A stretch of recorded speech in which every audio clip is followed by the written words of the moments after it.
ओम श्री गुरुवे नमः।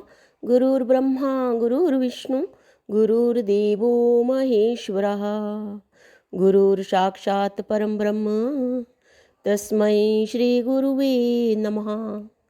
ओम सहनावतु सहनो भुनक्तु सह वीर्यं करवावहै तेजस्विनावधीतमस्तु मा विद्वेषावहै। ओम शांति शांति शांति। ओम।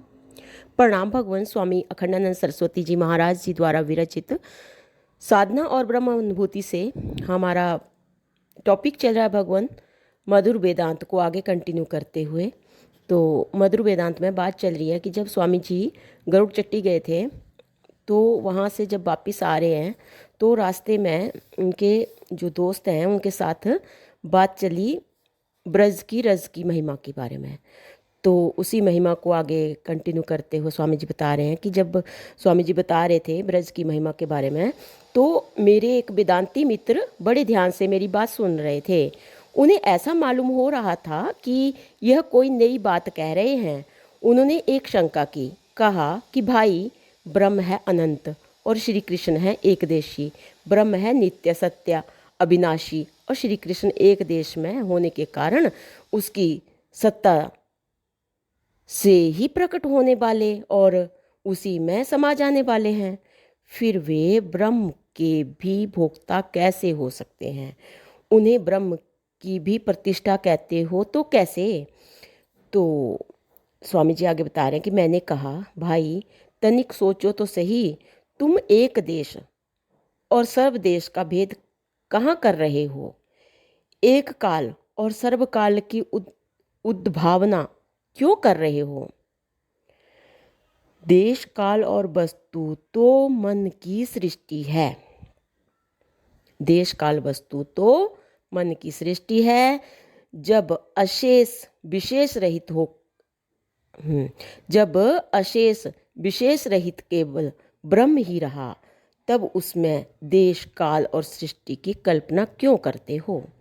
देश और काल से परे जब केवल चिद स्वरूप निर्विशेष ब्रह्म ही अविष्ट रहता है तब उसमें एक देश एक काल का प्रश्न ही नहीं रहता। जब तुम देश और काल के संस्कार से संस्कृत बुद्धि द्वारा विचार करते हो तभी तुम्हें ब्रह्म में श्री कृष्ण के एकदेशी होने की धारणा होती है। अब अनंत ब्रह्म की प्रतिष्ठा श्री कृष्ण कैसे हैं? तो ये प्रश्न है कि अनंत ब्रह्म की प्रतिष्ठा श्री कृष्ण कैसे हैं? तो इसका उत्तर हम केवल लौकिक दृष्टि से ही देंगे। एक बड़ा सा महल है परंतु उसमें प्रतिष्ठा किससे है? उसके स्वामी के अस्तित्व से। यदि स्वामी नहीं है तो वह महल प्रतिष्ठाहीन है। क्या महल केवल बड़ा होने के कारण, रहने का स्थान होने के कारण महल के मालिक से अधिक महत्व रखता है? प्रश्न है। ऐसी बात नहीं है। महल का मालिक हर हाल में महल का मालिक हर हालत में महल से अधिक महत्व वाला है। परंतु यह दृष्टांत श्री कृष्ण में पूर्णता नहीं घटता। वे चिद भूमि ब्रह्म में रहते हुए भी ब्रह्म रस के भोक्ता हैं। ब्रह्म उनके शरीर की कांति है और वे अपने सौंदर्य एवं माधुर्य स्वरूप ब्रह्म को देख देख कर आनंदित होने वाले ब्रह्म शरीर के अधिवासी हैं। जब तक संपूर्ण चित्त है इस बात का अनुभव नहीं हो जाएगा तब तक भगवान श्री कृष्ण की चिन्मयी लीला का ज्ञान नहीं होगा। आजकल वेदांत ज्ञान के रूप में केवल निषेध वृत्ति की प्रधानता मानी जाती है। साधक के लिए यह उपयोगी है परंतु सिद्धांत नहीं।